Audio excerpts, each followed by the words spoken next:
বঙ্গোপসাগরের কক্সবাজার অংশে ঝড়ের কবলে ট্রলার ডুবির ঘটনায় ২১ জেলেকে উদ্ধার করা হয়েছে। বুধবার ৮ই মে রাত ৯:৩০টায় তাদের খুরুশকুলের রাস্তার মাথা পুরাতন ঘাট এলাকা থেকে তাদের উদ্ধার করা হয়। বিষয়টি নিশ্চিত করেছেন দুর্ঘটনা কবলিত ট্রলারটির মালিক নেজাম উদ্দিন।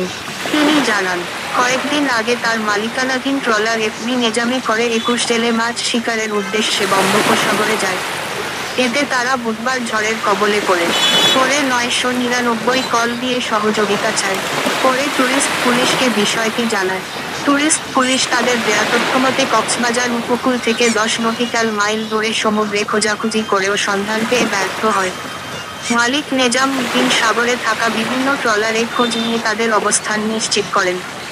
পরে খুরুশকুল থেকে অন্য আরেকটি ট্রলার সাগরে পাঠান নেজাম।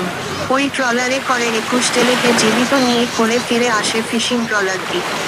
তারা সবাই বুধবার রাতে খুরুশকুলের রাস্তার মাথা পুরাতন ঘাট দিয়ে কোলে ফেরেন।